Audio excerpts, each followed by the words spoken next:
So the Barrie Colts getting ready for their one and only visit from the Peterborough Petes this season, and it's always fun to see the maroon and white at the Sadlin Arena. And for this Petes team, it was a historic start, but not in a positive sense. But the team has turned it around since. And today, happily to be joined by Pete Dalliday, the play-by-play voice on your TV, Peterborough. Pete, this season has it felt like a bit of a roller coaster of a ride as a broadcaster? Yeah, it's the start was in Peterborough. We're not used to that. There's been a lot of success here over the years, and to go that many games without sort of a win was something a little strange. But they kind of turned it around. Had a great sort of December, and January was pretty good, and lost a couple tough ones to Ottawa last week that may have sealed their fate a little bit for the playoffs. But it's been an interesting year, and you mentioned it's their only visit to Barrie. I find that odd that the Peterborough and Barrie don't actually play each other a bit more, but I'm not the schedule maker, so I don't know. But yeah, it's been an interesting season here in Peterborough for sure. Yeah, there's a lot of questions about how the OHL schedules things. I know for the Colts, they have that geographical rivalry with Owen Sound, so I think we lose the matchup with Peterborough, but it'd Right. be nice to see the Petes a little more often than what we do because it's not that far of a drive between here and the Memorial Center. No, it is not. No, I got some relatives in Barrie. My aunt Teresa's lived up there for over 20 years now, and pretty sure we've done that drive in about 2 hours flat. So I don't really understand it. I think they should just shake it all up, and Peterborough, Barrie, whatever should be playing the Kitcheners and the Guelphs, and more often. It's all within an hour and a half to 2 hour drive, and forget about sort of the standings. If the NFL can do it, I think we could probably do it here in the OHL. Oh, for sure. And for yourself, you've been calling Peterborough Pete's games for quite a while. You used to do it on the radio as well with your dad. So you've Yeah. seen this team through the good and the tough times like this season. So for you as a broadcaster and following this Peterborough Pete's team, where do they rank right now when you compare it to teams that you've covered in the past? Yeah, that's a great question. Yeah, they obviously have a plan. They just came off an OHL championship, the season before last. So it's not as though it's been a long time since they've won a championships. It's crazy to think there's some teams in the OHL that have never actually won the OHL championship. So we got spoiled here back in the day with an OHL kind of win every so often, 3 years in a row, actually, back in the well before my time. But this season is this season kind of number two, I'm gonna say, maybe late year one of a rebuild.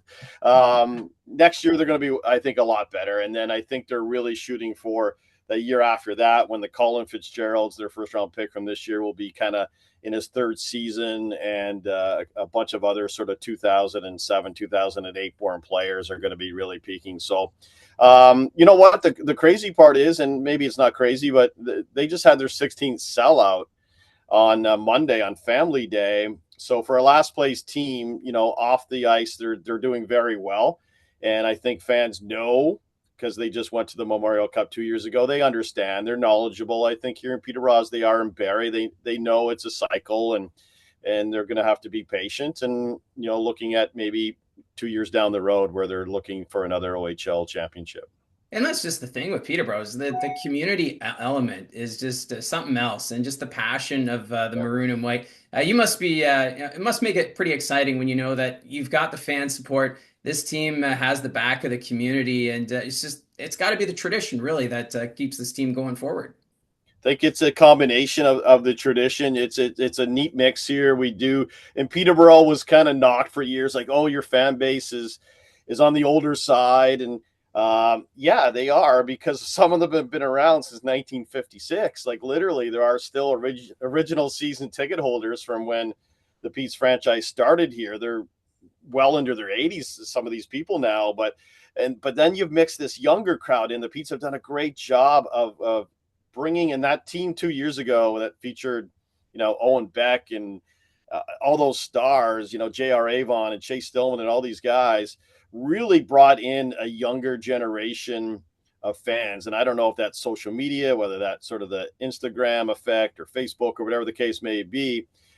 but they have this great mix right now going, and I'm not sure the case in Barrie. It's been a while since I've been at a game. I see you guys on TV, and the mix seems pretty good there too. So I think it's great. The OHL has done a great job of sort of bringing in those younger fans and making it a good night out, regardless of whether your team wins or loses.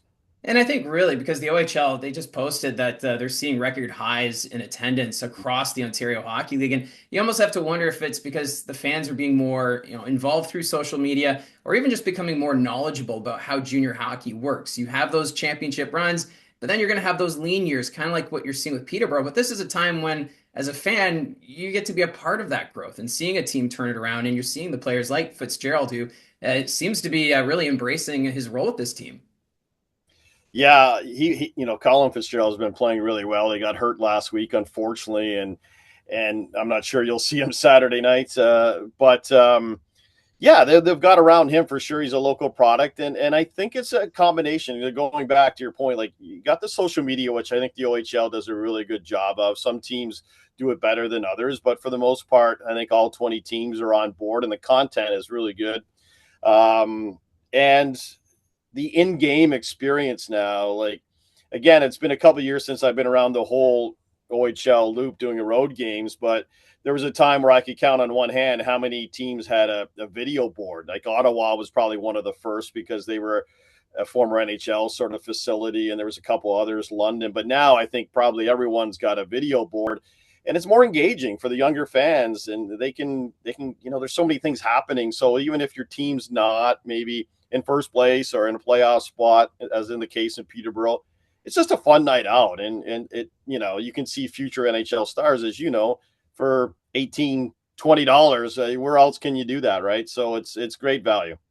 And what I like too about the Pete's is how they blend the history too. Because you got the Sports Hall of Fame at the Memorial Center, and it's got that great vibe that the Pete's, they're a traditional team, but there's that blend, and I really feel like the Peterborough Pete's are really showcasing that even in these years when they're in a rebuild. Yeah, it's an entertaining sort of night out. You can park early down there, and you want to go across to like the Spaghetti House across the street. A lot of fans do that. Hit the Hall of Fame, which is free. There's no cost, and you can go in and see some great athletes from Peterborough and their story. And there's so much memorabilia in there, and yeah, it's just and then get settled in to watch a game in one of the most historic buildings in the OHL. I think only maybe Kitchener, Sudbury are the only two Mhm. older rinks in the OHL. I might be missing one, but it's just a neat arena. We have the square corners, of course, which a lot of defensemen and goalies hate. But I'm leaning towards a new rink would be nice, but at the same time, I kind of like the cozy confines of our Peterborough Memorial Center for sure. Yeah, the PMC does have that charm, and I was going to bring that up too, talking about a new facility. So we've learned that Brantford's going to be getting a new rink. Yeah. Sudbury's looking at a new arena. Do you feel that maybe it's time to maybe explore those new venues and maybe expand a little bit? Because the PMC, one of the smaller venues capacity wise. So is that something that maybe it's time for the city of Peterborough to maybe embrace that new culture? Yeah, well, I think that time was 10 years ago. I mean, I keep going back to when Barrie built the great facility there. I remember, I think the price tag came in at like something crazy, like $18 million. No, actually, I think it was like under 15, wasn't it? I mean, I that's a few believe years so. ago Yeah. now, what, 30? Yeah, but we should have jumped on it then. The price is crazy now. We just opened up a twin pad beside the Memorial Center, basically, which was 60 some million. So it's going to be a hard sell to taxpayers here. But you mentioned Brantford, and I think our mayor, Jeff Leal, is using Brantford as a good example. If they can make it happen, and if they can raise the money almost kind of by raising the tax base of the businesses and such around the arena, if he can sell that here, and it's a city, I think probably the same size as Peterborough, then maybe it is possible. But I know the Pete's obviously would love a new building. I work for the Peterborough Lakers as well, the lacrosse team in the summertime. Would a new facility be nice? Yeah, sure, it would be good. But I think, what Brantford, are they coming in at 150? Is that sort of the price Hmm. tag there? Or, Yeah. yeah. Yeah. It's So such a maybe yeah. I was just gonna say maybe they should have went in on it together and got two for like not two for one, but some savings there if they hired all the same people to build both facilities. But we could certainly use one here. There's no question. Yeah, and for the Pete's now looking forward, there was that off chance that maybe they make the playoffs this year. But do you really feel that maybe for the Peterborough, it's more so next season that this team is looking to go for it? Playoffs, of course, great experience for this young team. But do you feel as though the focus is next year for this Peterborough team to make that next leap? Yeah, I think most fans they would love to see at least two playoff games. And obviously, as you say too, like if you can get these players some experience, just a taste of it, then they kind of know what to expect next year when they are expected to be a little better. From a fan perspective, I think, as I said earlier, I think most Pete's fans get it. They understand it. But, you know, looking forward to next year, yeah, they need to get off to a better starts and produce right off the hop, which I think they could. I mean, I think they're really deep in net. They got a lot of some great goaltending there moving forward, and then Colin Fitzgerald and some of these younger players. Aiden Young's had a really good season. Nicolatti's a former first round pick. You got a lot of first round picks in your lineup that they traded for last year that should be coming into their somewhat prime next year, and fans I think will be excited. I think they're excited now knowing what they're going to get in the years to come. And they seem like they're really excited about the coaching staff too, with Wilson behind the bench signing that 8-year extension, something we don't usually see in junior hockey. A head coach getting an 8-year extension such as that. Well, yeah, he's an interesting guy, and I think he has a long history. He played a year here and then sort of made his off-season home here, so he's not really going anywhere for say.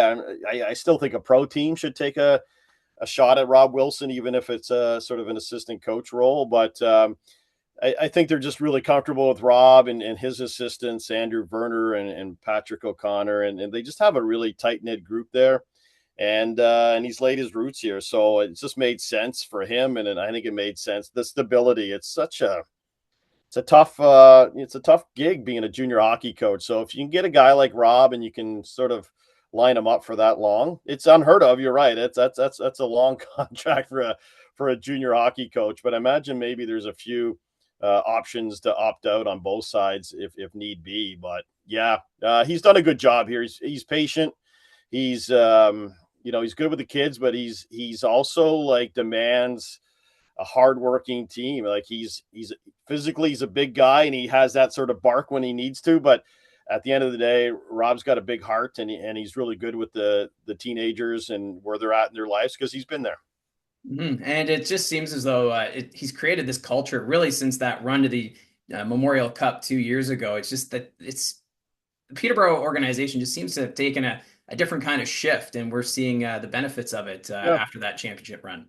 Well, just to touch on Rob just a bit more, I can tell you that, a guy like Colin Fitzgerald, who had options to go elsewhere or whatever the case may be, and some other players are coming to Peterborough. I mean, Colin's from here, but because of Rob Wilson and what he brings, and that wasn't always the case. And I just think he's almost in a way the Pete's biggest marketing tool in terms of parents wanting to send their kids here, the kids wanting to come here, because we don't have all the bells and whistles as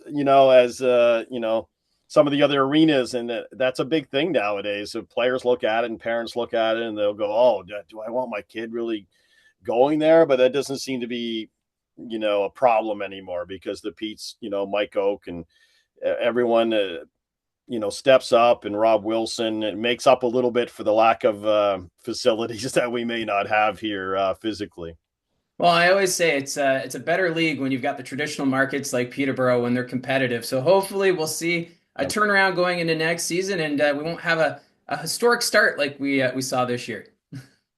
No, hopefully, and then hopefully, the OHL listens to us and throws up the schedule and gets Barrie and Peterborough facing each other more than a couple times a year. It almost feels like Barrie when they come into Peterborough, like I have to do extra homework. Not that I mind, but it's like it feels like when a West team comes, and I'm like, these guys are from the East. I should know these guys really well, but they're only coming once a year, which I don't know. I wish we saw Barrie a few more times. So Well, work with the new commissioner on that. See if you can make it happen. There we go. We'll send in the emails. Well, Pete Yeah. Dalliday, thank you very Yeah. much for coming on today, and all the best the rest of the season.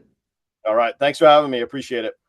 So that's Peterborough Pete's play-by-play voice, Pete Dalliday, with your TV, and it's always great to catch up with the other broadcasters around the Ontario Hockey League. And yeah, like Pete was saying there, it does feel kind of strange that two teams in the Eastern Conference only play each other twice, kind of like when you have the interconference games. But obviously, the OHL, looking at geography first, you've got 6 matchups between the Barrie Colts and the Owen Sound Attack, and you got to take those extra games from somewhere. And unfortunately, it's taken away from the maroon and white. So maybe that'll change when expansion comes about, as the OHL looking at their options going forward. But for the time being, just the one visit from the Peterborough Petes, and that is going to be this Saturday night at 7:30. Gene and I will have the call on Rogers TV. Can't wait to call that one. It's always great to have the Petes in town. And yeah, so that's how I see it from the booth. Thank you very much for all your support. Don't forget to hit like and subscribe. Talk to you again soon.